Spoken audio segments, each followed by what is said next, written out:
Prije nekoliko tisuća godina neistražena prostranstva ležala su s druge strane rijeke ili neke daleke planine. Potom s druge strane oceana, sunčeva sustava, galaksije, na dnu oceana ili pak u unutrašnjosti atoma.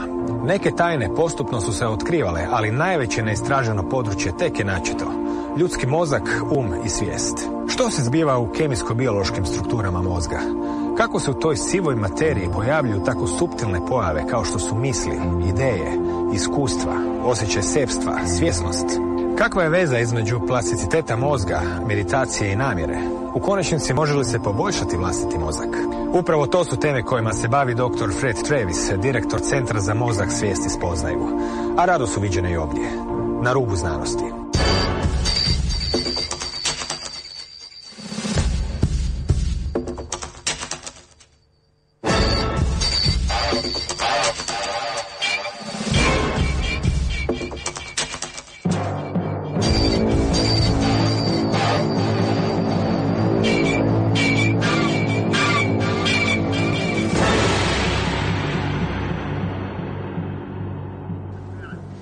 Dobro večer.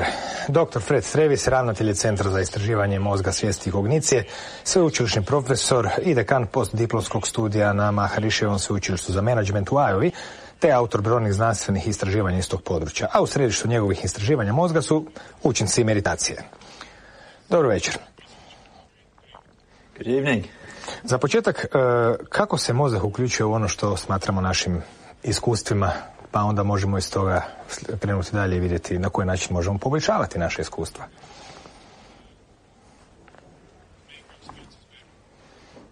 So let us begin. How are you seeing me right now? I mean, obviously light's coming through your eyes, but it goes to the brain, it creates a ringing over the brain. And it's that ringing over the brain, the communication among hundreds of billions of neurons that lets you create a picture of me. The sounds from my lips are hitting your ears, but it's the ringing in the brain that lets you actually understand this. So what we have is the brain, it's the link between us and our environment. Koji su to dijelovi mozga i na koji način je uključeni u naše svakodnevno iskustvo? To think of the brain actually has a back and a front to it. The back part of the brain folds down, the front part of the brain folds down. They actually divide it up. So the back part of the brain is your concrete sensory area. It's where you create a picture of the outside world. It's interesting, light hits the eyes, but it's not processed until it gets to the back of the brain. So this is your concrete present. In fact, that's where I am right now in your viewers.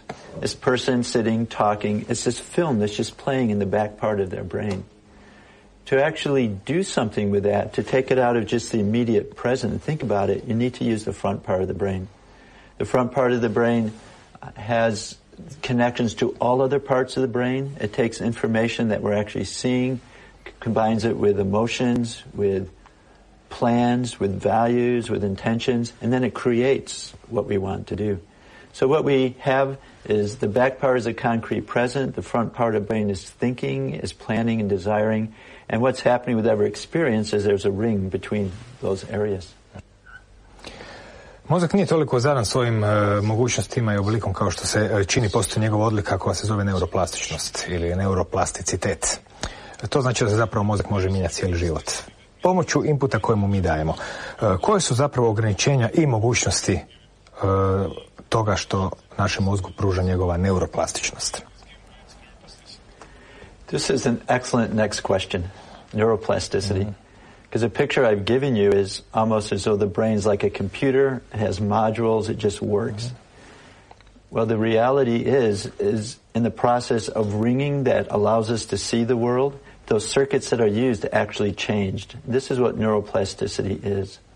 What happens with neuroplasticity is the neurons that fire, because for everything time you see something, it's one neuron sending information to another, and it's circuits of neurons, hundreds of thousands of neurons working together for a moment. And every time they fire, electrical activity goes down the output fiber, the axon, it turns to chemicals in the space between them, and then it's electrical activity. In that space is where the change happens. That's neuroplasticity. And what happens is all the cells that were involved in the experience get fed. It's a very simple system. Neurotropic hormone, they get bigger. They grow more input fibers. They're called dendrites. The output fibers branch out. The spaces between them gets primed. It's called long-term potentiation, so that when one neuron fires, they all will begin to fire.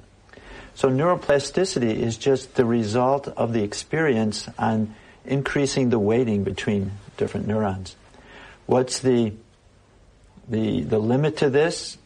There's almost no limit. You have to understand your brain is not like this table. The table's been here for many years. It's very solid. Your brain, 70% of your brain connections change every day. 70%. The people watching this show, after the show, they're going to feel different. And it's a very real feeling because they have different ideas, different ways to see the world, and that's actually strengthening different circuits. And this is the important point here. We see the world based on brain circuits.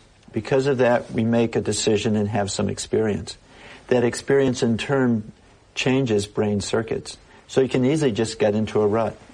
You can watch the same TV shows, you can see the same people, you can take the same route to work, you can come home and do everything you do at home the same way, and you'll never actually grow. You won't change in how you see the world. But what neuroplasticity says is if you seek out new experiences, those experiences will begin to strengthen different circuits, and you'll begin to see the world in a different way. This is the value of the arts. This is the value of good media. And this is also the value of meditation practice that we'll be talking about. Mm-hmm. Gaining a new experience helps to change those brain circuits by which we see the world. Now, there is some upper limit of ability, and that is, by analogy, if you're a donkey and you want to run really fast and you work really hard, you become the fastest donkey on earth. But it doesn't mean that you can beat a thoroughbred horse. There's some inherent limitations there. So the whole trick in life, I feel, and this is what I tell my students, is find out what you enjoy, find out what you're good in, and put your attention there.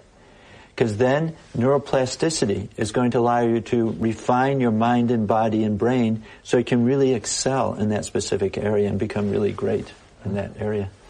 Drugim riječima, našu pažnju usmjeravamo u stvari koje bi nam trebala donijeti iskustva, koje će nam oblikovati mozak na onaj način kako bismo mi zapravo htjeli vidjeti svijet i tako možemo taj zatvoreni krug na neki način upregnuti u vlastitu korist. Tako sam dobro shvatio.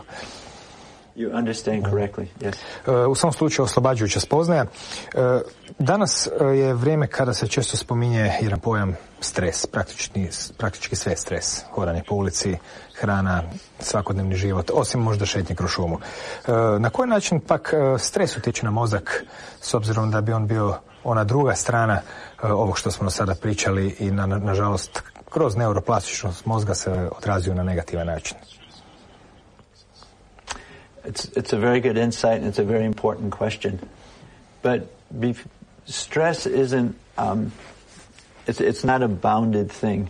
And that is an experience one day can be stressful, experience another day may not be stressful.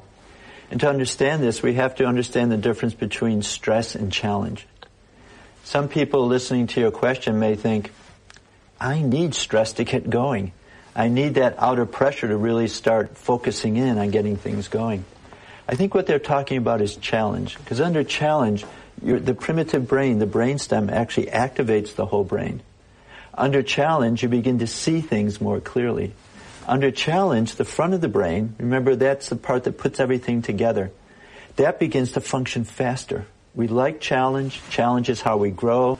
Challenge is how we explore new areas. But what happens is when the challenge gets too high, then it becomes stress. And what stress actually does is the brain turns itself off. It turns itself off. It turns down the functioning of the front part of the brain, the integrative centers of the brain. It turns on the primitive emotional system, the amygdala, and you just have a fight or flight response. So under challenge, what happens is you see the big picture. You have lots of creative ideas. You have lots of energy. You can focus for long periods of time, and you're not tired at the end. Suddenly when that becomes stress, your broad vision just focuses in on what's immediately in front of you. You lost any chance for a creative solution. So what does this do, the stress do? What does the stress do? What the stress does is experience changes the brain, neuroplasticity, So what it does is it presupposes us to see everything not in terms of the larger symbolic space, not in terms of underlying relationships, not in terms of a possibility to combine our experiences and our understanding to something greater, but it just narrows down into protectivism, anything which is different from me, I don't want to deal with it. It focuses on the immediate now. And stress chronically shuts down the brain. So actually what happens, people who are under stress over long periods of time, the front of the brain, that integrator center, I sometimes call it the CEO of the brain, the chief executive officer of the brain, that part of your brain is physically smaller. The part of the brain that has to do with memory, the hippocampus, is physically smaller. This is what stress is doing to the brain. But again, the brain it's not a rock. The brain is a river and not a rock. It's constantly changing. So if you can do something to awaken the brain, do something to strengthen the frontal areas, what will happen is you begin to get out of that rut that you're in. Will begin to be able to see creative solutions. And again, this is what I think meditation procedures are very useful for, is a means to try to strengthen brain circuits, strengthen brain connections, so then we're able, in the same situation, to see the creative solution. Možemo znači reći da pod stresom vidimo dijelove umjesto cjeline, što nas naravno ne može dovesti do rješenja određenih situacija. Kada se kaže meditacija, svatko ima neku svoju predodžbu o tome. Što je meditacija, danas postoje čak na kraju krajeva i razne škole meditacije. No, na što uopće mislite kad kažete meditacija u kontekstu neuroznanosti? It's really a critical question. People are recognizing that they have to explore and expand inner resources, and this is what meditations do. But the point to understand is meditations are different. It's like asking a question about medication. What medication can I take? Should it be any medication? Doctors say no, medications do different things. Same way with meditations. Meditations have been put in 3 categories. The first category, called focused attention, are meditations that require a lot of mental effort, a lot of focus. These are your traditional concentration meditations. For instance, Zen meditation, where you try to keep your mind on one thought, not to allow it to move, or maybe to focus on one part of the body, not allow it to move. Or compassion meditation, in which you're trying to create a very pure experience of loving kindness and compassion. Pure meaning not connected with an object, but just that emotion unto itself. And in these meditations, you see the brainwave of focusing the mind. It's called gamma EEG. Mm-hmm. Gamma goes up and down 20 to 50 times per second, and you see gamma in the brain whenever you're focusing the brain. Many of your viewers, gamma is in their brain right now. They're trying to understand all of this information. They're trying to relate it with what they've experienced in the past. When you're doing that, when you're really focusing on a specific line of information, you see this gamma EEG. Other meditations use less effort, and what they involved is, rather than controlling the mind, just continuing to watch what's going on. These meditations are called open monitoring. And whenever you're doing that, that is, you have your attention within and you're following ongoing processes, you see a different brainwave. It's called theta EEG. It goes up and down 6 to 8 times per second. And many meditations show theta. This includes Zazen, where you just sit, you don't do anything, you just watch.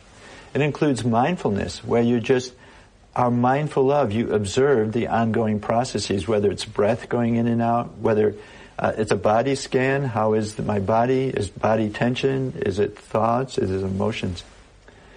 And these first 2 meditations keep you involved in thinking. And what they do is they're developing specific cognitive skills, thinking skills that you can use after meditation. The last category of meditation involves least effort. It's called automatic. The category is automatic self-transcending. The self that's being transcended here is a meditation procedure itself. The other meditations involve being involved in the thinking process. So there's the knower. You're experiencing some object of experience. Meditations and automatic self-transcending actually allow the thinking process to settle down, to get to being. You're actually transcending. You're going beyond thoughts and categories and experiences and just experiencing what is that level of wakefulness which is at the source of thought. And when you're having this type of cognitive process, the attention turned within and you're just awake, what you see is a very specific frequency. It's called alpha 1. Brain waves go up and down 8 to 10 times per second. And meditations where we see this type of brain wave is transcendental meditation. And transcendental meditation is just that. It's a technique to start from the thinking process and allow the active thinking mind to settle down. And what's happening is thoughts are becoming secondary in experience, and what's becoming more primary is that underlying field of wakefulness within which we put everything together. U centru vaših istraživanja mozga općenito, kao što je rečeno na početku, su učinci meditacije i meditacije same. Na koji način se istražuje meditacija kao područje istraživanja? So meditations have different results. Specifically, whatever you experience during the meditation is what you see after the meditation. So if you wish to focus the mind in Zen during the meditation, you'll be able to focus the mind after meditation better. And indeed what they find is parts of the brain having to do with focusing of attention are thicker in elderly meditators who have been practicing Zen for 20 or 30 years. So using that function, using that part of the brain helps to keep those circuits strong. Same way with mindfulness meditation. Practicing just watching experience allows you to be more mindful, more distance from your relationships. Someone blows up with you and start arguing. Instead of immediately just arguing back, you have some distance. You can begin to control it. Transcendental meditation doesn't develop a specific skill. Rather, it leads to a new state of consciousness. That is that state of wakefulness, alertness, which is underlying thought. And the value of this during meditation is that's what you bring into activity. And what it gives you is fundamentally a new way to perceive the world. Because all perception, all experience is you coming in contact with the environment. You can't change the environment. The world's going to go on as it is. But you can change you. You can change your experience of who you are, of what is important. And this is what transcendental meditation does. It allows the mind to transcend thought and categories, experience that part of you which is silent, which is full, which is outside of time and space. It's the part of you that's universal. And then when you come in, you bring more of your universal nature into the world. And this is where the benefits come from. Remember this challenge stress that we talked about? What's happening with transcendental meditation is you're beginning to see things more and more in terms of challenge. And a lot of this has to do with the blood flow studies during TM practice. We've conducted functional magnetic resonance imaging. We've compared blood flow during TM to eyes closed. And as you see in this figure, during TM practice, the core of the brain stem, is actually decreased blood flow. It's represented in this figure by blue coloring. Where notice the front of the brain, the CEO of the brain, the integrative center of the brain is increased blood flow. It's indicated as red on this figure. And so what you're seeing is a whole new style of cognitive processing. That is being able to be very quiet but highly alert. It's almost like a pond, which is usually very choppy, becoming very, very quiet. But it's not an inert, it's not really stopping, it's not passivity, it's highly dynamic. So it's a very quiet pond, but it's very alert to everything falling on it. And this experience and this brain pattern during meditation is what happens after transcendental meditation practice and what underlies benefits. Na koji način se danas sve istražuju meditacije? It's a very good question, and actually you research effects of meditation on just all levels of the individual. You can just talk to them. And we have research looking at what's the descriptions of these deepest inner experiences during meditation when you're just awake and alert outside of time and space. You can look at the level of functioning of the body, and we find the whole sympathetic nervous system, the fight or flight system, is more quiet. At the same time, you find the body is less reactive to stress, but you do find that it responds more quickly. but then it comes back down to rest. You look at breath rate and heart rate, and you find that breath rate and heart rate go down the longer you practice transcendental meditation. You can look at blood components. You can look at cortisol in the blood, which goes down. You can also look at the functioning of brain, which has been my main focus. And again, the reason is if the brain is the interface between inner and outer, even very refined meditation experiences should have their brain signature. So we've looked at the electrical activity of the brain. You and I are talking with words. Our brain cells are talking with electrical impulses. And so by just putting a piece of metal on the brain, half a centimeter in diameter, it can actually pick up the electrical activity from that part of the brain. You can also look at blood flow, as we talked about before. And if blood flow is increasing in some part of the brain, it suggests that that part of the brain is more active, more part of whatever the task is. You can also look at cerebral metabolic rate using radioactive substances put into the blood. We've looked at blood flow, but there's a marker from the electrical activity which is also quite distinct during transcendental meditation. And that is looking at what's the relationship between the electrical activity of different parts of the brain. And the reason this is important is research finds that if the electrical activity is similar between two parts of the brain, they're probably part of the same circuit that's processing what's ever going on. For instance, if you're seeing something, there's greater coherence in the back part of your brain, because that's your sensory area. If you're planning to move your body, there's greater coherence in the top part of your brain, that's your motor system. If you're choosing between different possible alternatives, you see more coherence in the front part of the brain. And you see coherence front to back as well. What we see in transcendental meditation, as we see in the next slide, that the coherence is in a very specific frequency band. It's the alpha 1 we talked about. Alpha 1 is just where the brain is quiet, is awake. And also we see it's over the whole brain. What you're seeing here is 3 columns. And the 3 different columns are different frequency bands. Notice the one on the right, gamma, there's no coherence during TM practice. And again, I mentioned this was characteristic of meditations and automatic self-transcending that involved minimal mental effort, minimal control, and that's why the coherence is so low. We see where the coherence is highest is in this alpha 1 frequency. We see it's right to left, front to back. It's as though as the mind settling down to the source of thought, so the brain settles down to its ground state.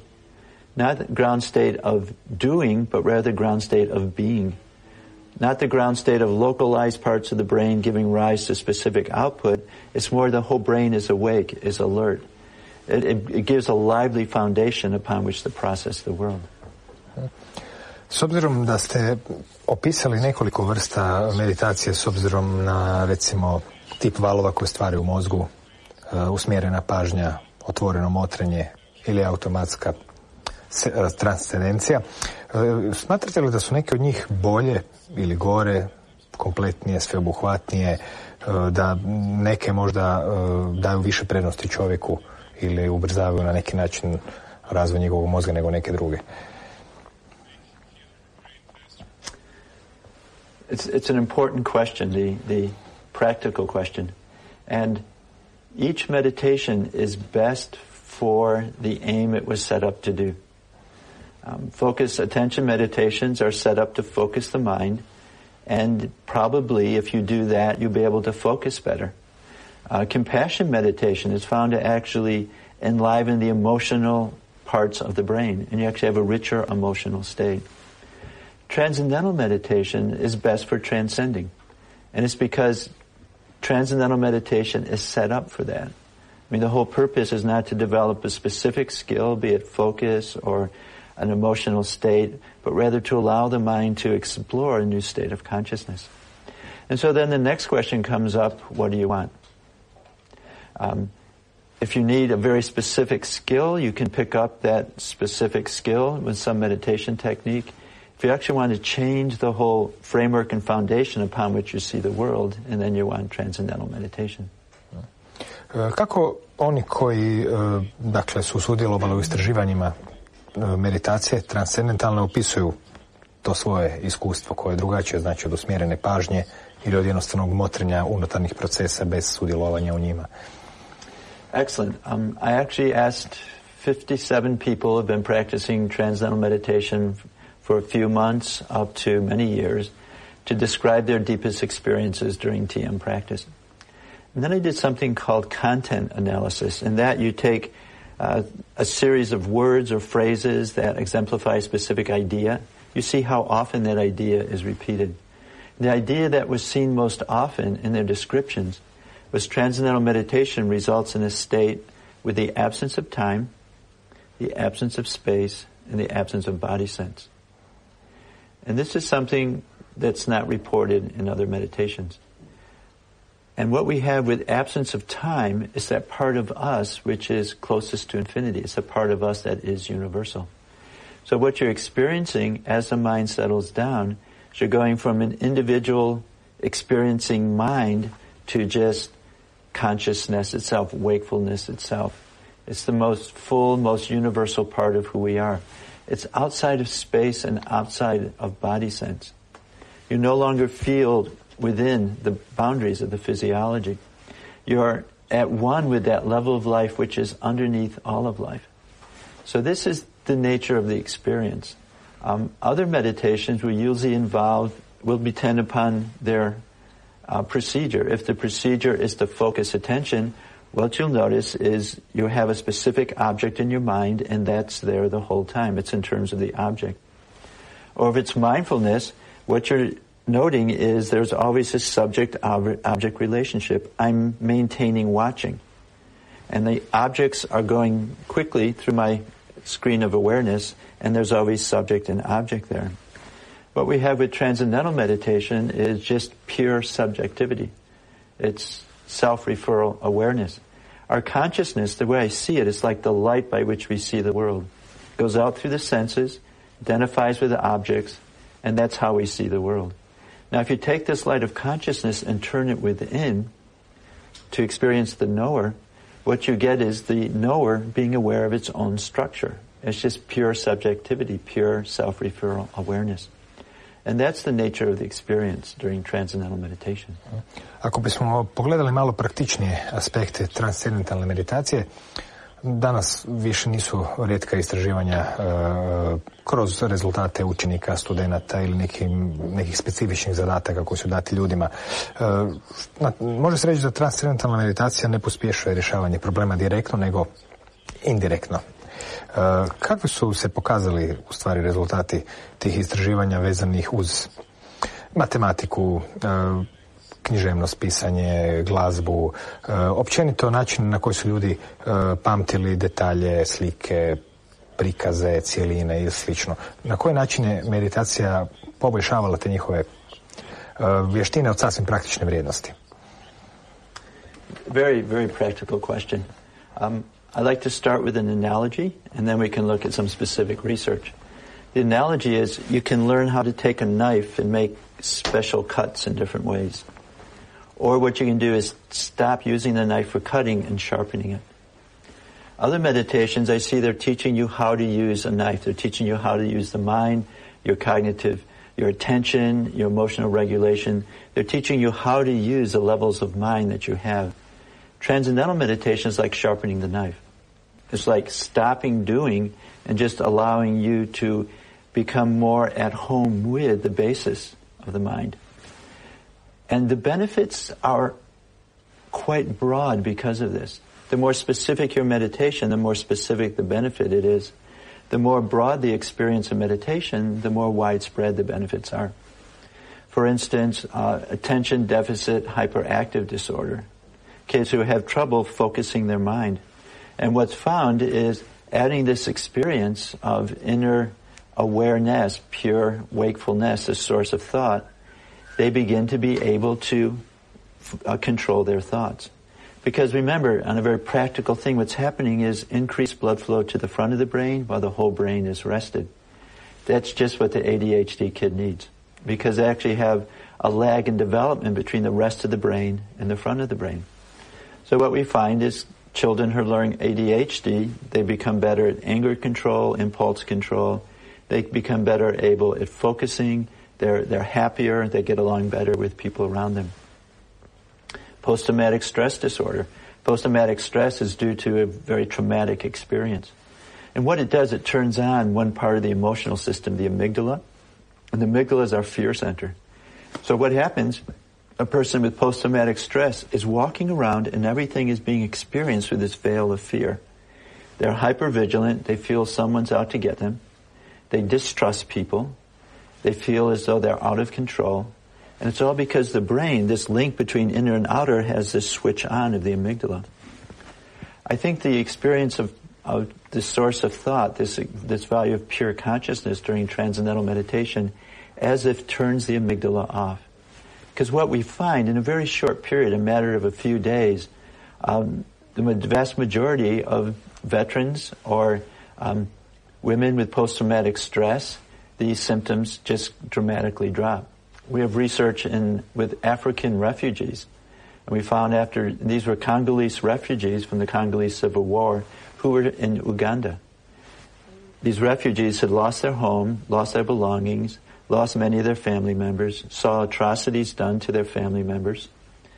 They're in a country where they can't hold a job because they're refugees. They don't have a place to live. I mean, it's a very dire situation.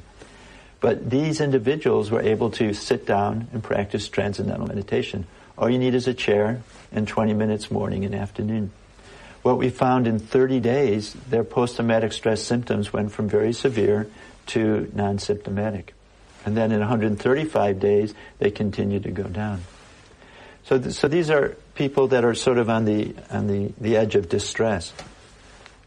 Other people, normal students, what they find is just they're better able to hear what the teacher thinks is important. Again, remember this calm lake scenario?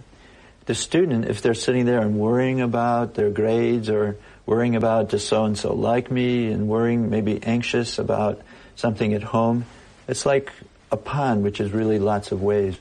When the pond is quiet, you get a much clearer perception of what's around you. So what they find is their grade point average went up, but most importantly, how they saw school and how they saw themselves improved. It's a switch from stress to challenge. Because remember that time when you're under challenge, it's fun. Bring it on. I can handle it. And you have lots of creative ideas, and you have lots of energy. And indeed, the challenge, as it feeds you, and you feel better afterwards. And this is what fundamentally transcendental meditation is doing. It's making that switch so you can take on more information, and then you can begin to refine whatever levels of thinking you have to do. If you're an engineer and you need to get your math together, you'll do that. If it's art, it's visual perception, you'll be able to do that. If it's music, it's musical composition, you'll be able to do that.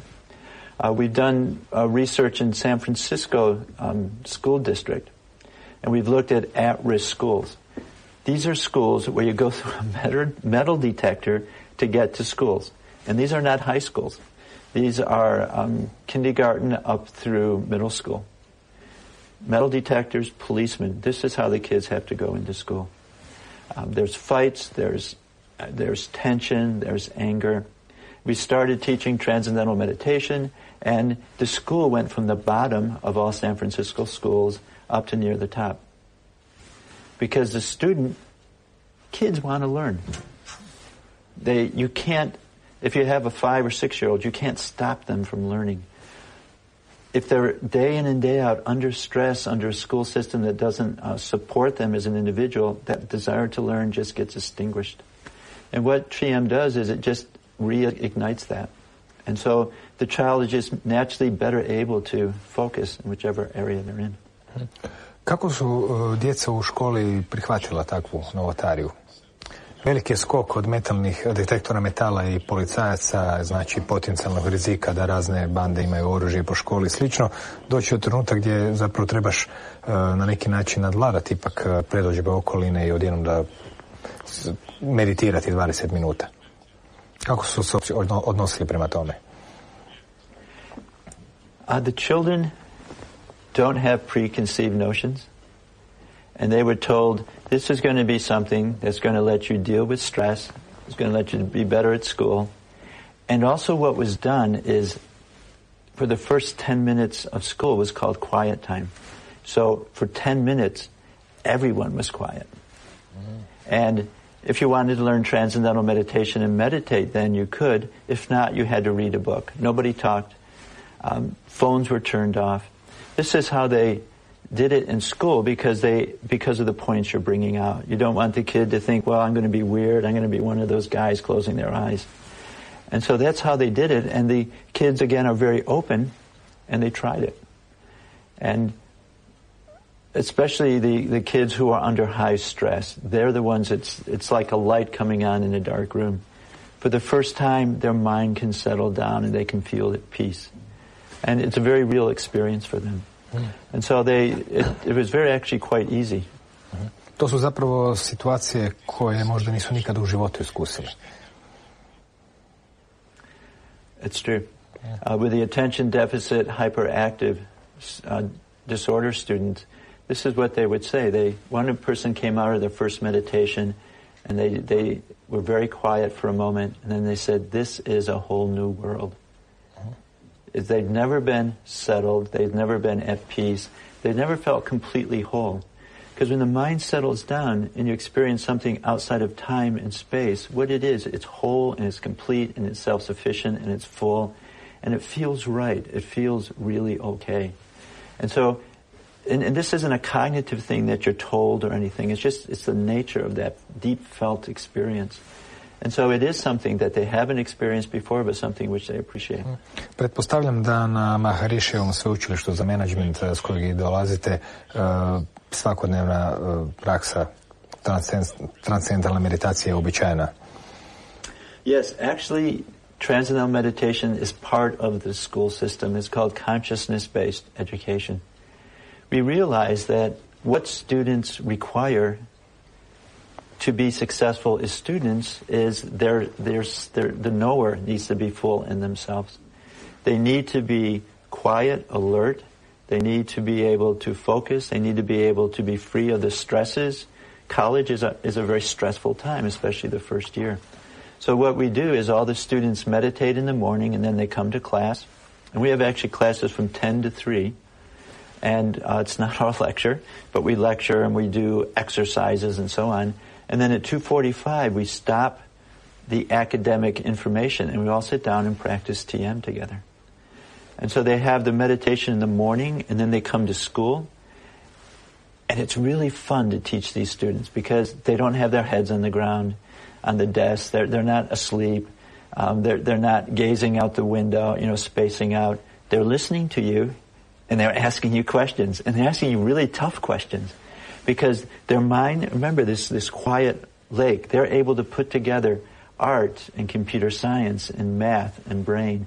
And they begin to bring in an angle of the discussion that you've never considered before. So I find it's a very, very exciting place to teach. And then at the end of class, 2:45, we meditate again. It's the best meditation in the world. Because we've just been really focusing in, and then you just let go, the mind transcends, everyone sits in this silence, and you're sharing it. Students are sharing it, I'm sharing it with the students are sharing it with me. It's a very, I don't want to say bonding, that's sort of a cliche type of thing, but it really allows you and the students begin to get on a very deep level, and they begin to trust you. And once they trust you, then they can ask their big questions. And then after meditation, they go and they do their homework and they do their exercising and they do all of that, and then they come in the next day. So it's the engine which is driving the success of Maharishi University of Management. U zadnjih 30-40 godina bilo je puno pokušaja u raznim zemljama svijeta i drugdje da se uvode meditaciju u školu. Bilo je temelja zahvaljujući svim ovim grafikonima, statistikama, snimanjima kako mozak radi i sve drugo. Danas više pozitivni učinci meditacije nisu novost. Dakle, na koji način je obrazovni sustav u raznim državama ili pojedinačne škole reagirao na takve ideje? Jesu li prema njima bili dobrohotni, jesu li htjeli uopće ih razmotriti? Jesu li prevladavale neke njihove možda predodžbe i vezanosti meditacije uz nekakvu istočne religije ili slično? Koliko se uopće uspješno izvan Maharišijevih sveučilišta i srednjih škola meditacija nekako uvela u škole? It's a very good question. What we're looking at is a new way to understand education, which is being put into a current paradigm. Remember we talk about the brain as a filter about which we see the world? Initially, they were very skeptical. I mean, you want to take 20 minutes or 40 minutes out of the day when they're not doing math, science, and language? I don't have time enough to teach them this.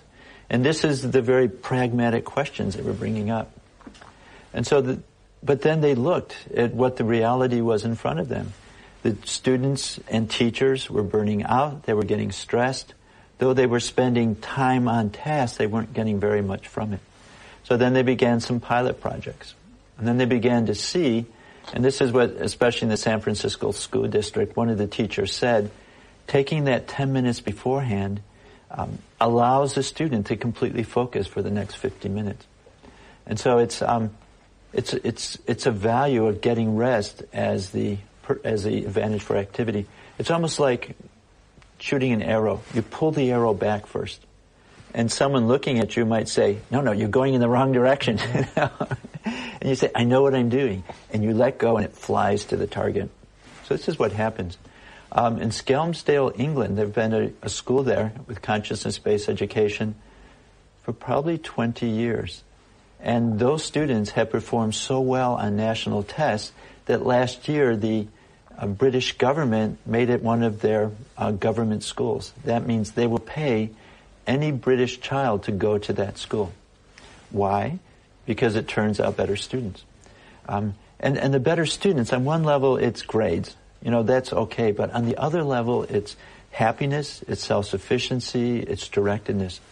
So what is happening is it's changing over time. It's a new paradigm. The idea that closing your eyes, doing something with the eyes closed can help your dynamic activity. It's a whole new paradigm. But as the research comes out, as people begin to speak and see other people being successful, and then they begin to try it, and ultimately people are pragmatic. If it's going to help me, I'll give it a try. Na vašim predavanjima pokazujete i zanimljive grafikone vezane uz neke ljude koji su uspješni u svojim područjima, direktori tvrtki, menadžeri i slično, koji zapravo pokazuju neke odlike koje su slične one koje se mogu na neki način ljudima približiti kroz transcendentalnu meditaciju. Što su pokazale te usporedbe između onog što smatramo uspješnim ljudima i onog što zapravo nose sa sobom učenici meditacije? Excellent. Remember that graph with the lines on it, the coherence graph. What you do is you begin to see that type of functioning more in activity.